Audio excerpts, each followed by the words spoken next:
pick Auto and Silent in a really pretty predictable spot. Again, these are all spots Danglers. that I think we'd see. They're going straight in. Plenus is going to go straight in. He's going to look for Auto and also Raphael. Spraying through the window to trade between the two. Stumpy goes in, picked off by Panther. That offense rather, just fell apart, but there's people crossing the street. Mex is looking for Panther, but Panther I think is going to be able to take them down. They're just not being able to get him fast enough. Panther takes down Mex. Ribo takes down Raph. Pants takes down Ribo at the same time as Toast, and Plenus gets naded by Raph. Expediter picks up Pants, and there goes Expediter, taken down by Thunderpilot in a lightning.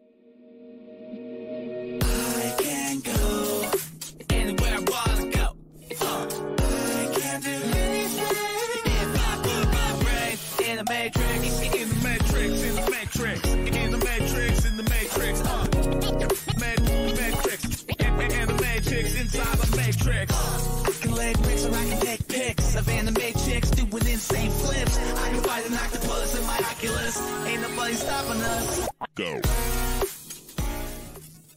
It's your man, Pooh Nanners, your Texas caster and hype master. And the casting red panda whose name is not Amanda. I'm sleepy.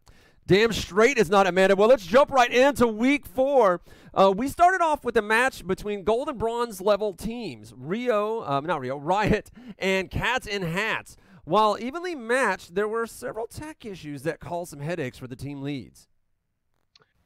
Yes, but we won't see any of those. We're going to start off our night here with a nice 3-man airburst grenade from Riot as they try and hold back those pesky cats in their hats on the center deck objective. And here it comes now. You can see them. They've got shield out. Smokes are filling the objective, but boop, out comes this player. A nice airburst timed perfectly, grabs 3.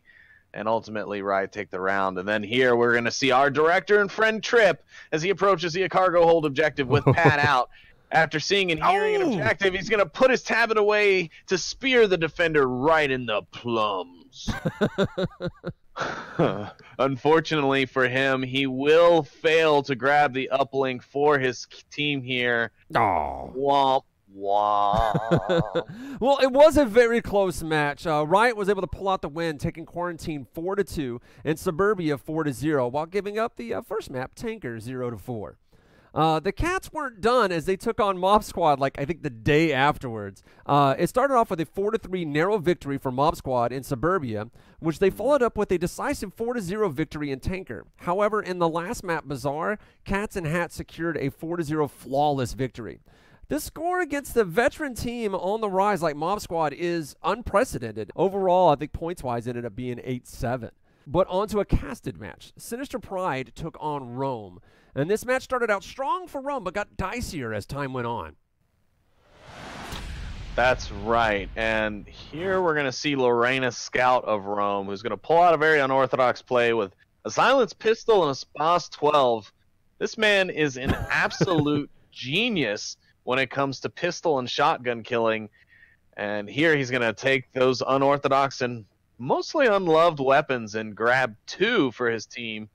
We'll see here. He's going to peek out, fire onto the courtyard stalls there with his shotgun, head back towards the window. A few more shots, and he finds one to grab the round for Rome. Now in this next clip, please excuse our UI bugs. Kanan on the lower portion of the steps, after hearing some stirring on the upper floors in the center hotel of Downfall, he pushes to get the pick, but missing his initial volley and opportunity, he ends up trading with Lorena Scout, and very unfortunate as he will lose that free kill, basically, that gimme kill. Yeah, well, all because he couldn't hit those shots. Oh, indeed. Rome was able to take all 3 maps, with only the 3rd map, Suburbia, coming in at a very close 3-4. Moving on to an exciting match for the week. We got this great matchup between Global Kim and Danglers, your old teams. And it was as good as we knew it was going to be. Danglers was a little out of practice with Onward, and it took them a map or 2 to warm up. But Global Kim, especially Pants, was on an absolute roll. Pants had roughly 20 to 25 kills this entire match, outclassing the rest of his team by miles. It was unbelievable. Yeah, I can't even count that high, Pooh Nanners. But in our first in a series of clips from this game, we're going to see a nice payback grenade that's going to come out from Riboman. Right after the casters, we're just talking about why Stumpy did not have any support. And you can see Riboman gets a nice insta-kill grenade onto Otto right on top of the objective from an interesting place. So great grenade play from him. Then we're going to see the tensest 6 feet so far this season. Right. I mean, it speaks for itself. It's a super close standoff between the last remaining Dangler, Expediter, and 2 members of Globochem. I mean, Expediter does manage to pick up 1 after quite the standoff, literally inches, as we can see here from Raphael of Globochem. Then here in just a few moments, he's going to start to hear Pants pushing up from behind him, and that'll cause Raphael to kind of rotate out. There it comes now. There he goes. Expediter will find 1. He'll tuck the corner.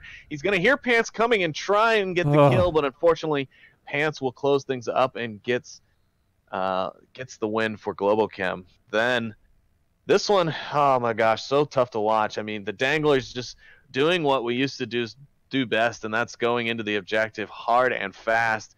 Unfortunately for them, Globochem is going to be able to just shut down this push in something like 47 seconds, I believe we'll see the timer is here once the last kill is made. There's the 3rd member downed. The 4th one goes down. Expediter's going to find 1 here in just a moment. There he is, and then he's immediately refragged. You got to remember, Globo knows where you like to go, so you got to change it up every time. Yeah, I mean, Globo knows their stuff. Then Plenus of Danglers goes on an absolute tear to take down 3. He's going to grab Raphael there as Raph pushes up the back door. Then it's Thunderpilot as Thunderpilot rushes from the center bazaar over towards the center objective Humvee building.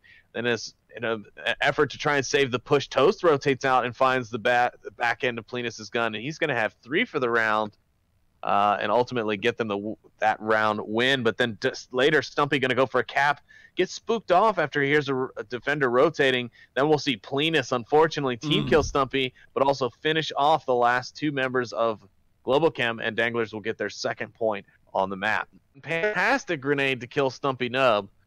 And then Riboman of the Danglers is going to answer back with some fantastic blind spray through a fence and a bush to take down Otto of Globo. This then prompts Pants to pounce into the world-famous Pants rush to avenge Otto, get another kill, confirm his nade kill, and then try, he will confirm his grenade kill on Stumpy, and then he's going to try for Mex, but unfortunately Mexecutioner is going to take him down and stop that absolute beast of a tear.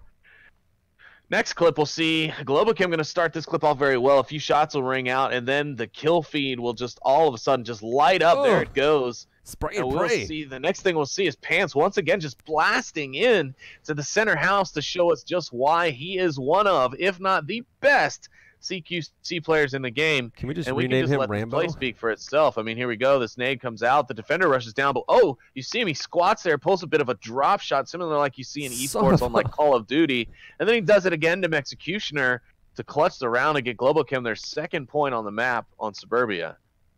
Just some crazy play. Then Plenus, proving why he deserves to wear that Dangler's name tag, heads out on a late game flank against the 2-man survivor team from Globo. As our time progresses, Plenus going to come up onto the backside of a very exposed Raphael and try for a very, very risky knife here. Is he going to get it? Yes, he will.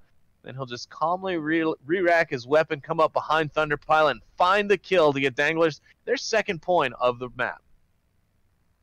So Globo ultimately posted up 4-0 in quarantine while going 4-2 in the remaining maps. And the way that Pamps ended up playing that whole round, it seems like one of those moments where you just start shouting hacks at the guy or just flip the table. Nobody's cards are that good.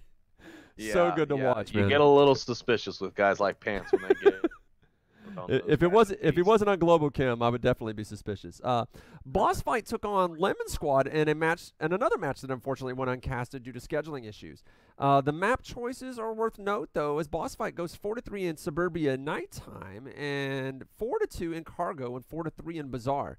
Everything about this matchup just screams, where are my highlights? I reached out to them on the Discord. We didn't get anything on Twitter. It was just What are you going to do? You know, you try and hope that somebody has the first-person one and has something good clipped out, and sometimes it doesn't work out in your favor. If you're even thinking about commentating or casting, please come try to join the team. Best way to know if you're going to be even halfway good at it is, were you that kid that everybody told you to shut up because you couldn't stop talking? Well, then this is the job for you. Phoenix took down Blaze in an unprecedented upset. An uncasted upset. Blaze had been a little bit too. Yeah, we didn't think that Phoenix would be able to take down Blaze, but Blaze have been slacking lately on the practices as they split their focus between games, just like the Danglers. Would that game happen to be? He's like, I don't know what you're talking about.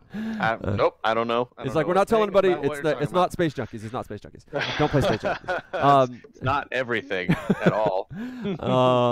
But people were expecting Blaze to take this one. Even the score tells a rough story. It's looking like Phoenix could be a good contender for Blaze going forward as they take Bazaar 4-0, Downfall 4-1, and give up Quarantine 2-4. Mob Squad ended up taking on the Danglers, which gave us a really fast-paced match, but it was still close. While the Danglers had the engine at full throttle, we also saw some aggressive and fast-paced moves come out of Mob Squad on the first map. The Danglers, seem to not be able to handle that speed coming in from the other direction, being the receiving end. But after getting run over, though, the Danglers kicked into high gear and returned the favor. There was an entertaining audio issue in the very first round, though. Yeah. In our first clip from this map, we'll let you just listen to what Nightfire, that evil being, did to our poor writer and producer Buxton. A pretty dirty pretty funny though. To have. You could maybe even get the pre-fight angle onto like behind Humvee. That could be very solid if you know someone's there later on during the spot. And as you can tell, you'll never recognize our velvet voice of Onward Buxton because Nightfire's somehow added just way too much bass to him. And now Buxton demands that you put the Onward on the skin, or else you get the hose again. I like the tech diff card on that one, too. Danglers have themselves a stroke of bad luck here, and in the start we'll see R. Semper able to grab a pick onto Executioner, who coincidentally, just pulled the pin on a grenade, so as he goes down, he drops it. It kills himself and another member of the Danglers, only helping Mob Squad attack here. Sadly, the very first round of Suburbia. Sadly, not the first time we've seen that. No, it was not. And an expertly placed smoke grenade, either through luck or quote-unquote practice, allows Nintendo of Danglers time to slip inside of the objective building's basement on Downfall and get the cap to put them 3 points up total in a map that they were definitely not favored to win. So in the end, Mob Squad takes Suburbia 4-0, while the Danglers pick up 4-point wins on Tanker and Downfall, giving up only 1 point on Tanker. Stunning performances all around, though. Yeah, it was a great game. Yeah, so Riot versus Fury turned out to be a relatively unremarkable match until the third and final map, where Riot totally flipped the tables. Yeah, Riot seems to come alive at the end of this game, and here we're going to see 0 Fs given, sneaking in, sight unseen, to snag this uplink right under the noses of 3 Fury players. And there it is. That's the cap. That's 2 points up to start the very first round on this map. And in our last clip, our only other clip, we'll see what's going to end up being a snowball effect that comes out all from this very next thing that happens right here. And that's that C4 explosion from Baldheaded. But I think he misjudges where he placed his C4 as he runs by. Now his teammate, he's going to run to grab the revive, as a good teammate should, completely unaware that the enemy team has pushed up onto the objective, and 0 Fs is going to be able to go in and get another cap. Yeah, so ultimately Fury takes it home with 4-0 wins on Suburbia and Bazaar, losing to Downfall 0-4 to Riot. So, you know, it was all good all around. I mean, a bunch of shutouts, I guess, between the maps. But like I said, these lower level teams, they're figuring it out. They're going to start figuring out how each other play the game. Sort of like Global Chem and Beginners. They've been playing long enough against most of the other teams that they know where individuals like to set up how other teams play. That's why they were expecting some of those Danglers moves as well. Like, they were just set up in those windows like, yep, he's going to cross this window. There he is. Watching those guys, watching a cast with those guys in something like big screen and listen to them actually call what's going to happen before it happens is kind of freaky. Well, after 4 weeks, an update, and some technical delays, the standings are beginning to take shape. Let's take a look. So we have Global Chem and Beginners at the top, Boss Fight Danglers, no surprise there. We have Phoenix actually climbing the leaderboard up over SMC Tactical and Blaze all the way near the bottom because of that loss. And you know, that's kind of unexpected. Blaze was our rising star last season. We didn't expect Phoenix to really run up that quickly. We did not expect Lemon Squad and SMC Tactical to have this semi-poor showing that they've had so far. Granted, it is only 2 losses, and we had technical glitches for one of the weeks, so it's beginning to take shape, but this is not really an example of what the actual classes of these teams are just yet. Yeah, I'd say give it about 4, maybe 5 more weeks, and we'll have a better idea of how the end of the season will probably be shaping up as far as rankings go. Phoenix looking good, SMC taking a tough hit, going from, I think, 3rd overall at the end of last season to now 6th with those 2 tough losses early on, like we mentioned. But again, a lot of time left this season, a lot of great Onward to still be played, and we're going to be bringing that action to you as SMC and others who have been smited early on will be fighting for that blood justice. Indeed. Speaking of smiting, the Button Cup is back for a 2nd round, and it all goes down this weekend. It's America versus Europe to see which side of the Atlantic can get the most points on the virtual battlefield. Let's take a look at the schedule as we light up the Button Cup. So we have a handful of dates to be determined. We'll have to keep watching the site as those get filled in. But we have 1 match on Saturday and Sunday matches coming up. These are all going to be great matches to watch. The other ones that do not have casters, if you're a caster and want to try, hey, volunteer. We'll set you up with anything we can just to get those casted because this will be worth watching. Blaze versus Lemon Squad is bound to be fun. I'm not sure what Cats and Hats and the unit are going to end up doing to each other, but we might end up watching that one, then have a lot of fun with that one if someone can cast it. The Colettos versus Dead Logic will be worth watching. Coletto's a new team, started with Vivian from the Hive and women from around the league, including Thunder Pilot's sister. So we'll have to see if she's able to live up to that name that he has set for them. Uh-oh. Pressure. Yeah, the pressure is on, man. So we'll have to see. I can't wait to see how these matches work out. Boss Fight versus Danglers, that ought to be fun to watch as well. Oh, yeah, so that'll be a good one. So definitely keep your eyes open as the Button Cup comes roaring in this weekend. So check out the Onward VRML Twitch channels and the website to watch it live and to see those new dates, those to-be-determined ones as they come in. Be sure to check out our coverage of what happened next week. Absolutely. And speaking of the website, our faithful overlord of the VRML, Dockin' has been hard at work working on a new VRML bot to change roles automatically within our Discord. So no more having to ping those poor roster managers or league moderators, as it's now automatically reflected on Discord by the current state on the website. You don't like being pinged? As long as your Discord username is on your profile. So if you leave your team, if you change teams, if you go to the reservists, if you join a team for the first time, Discord will now automatically assign you the roles to your team in the Discord right away. So a great little feature. Dawkins been giving us a lot of great new stuff. He's added a lot of statistics to the webpage.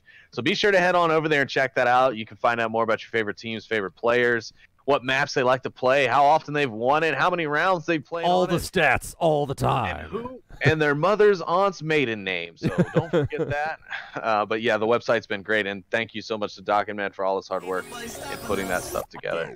Well, that's it for us. Thanks to all our players and viewers for supporting the show. We're on our way to 300 subscribers, if you can believe it. Our Onward coverage is on the verge of breaking 1,000 viewers per episode.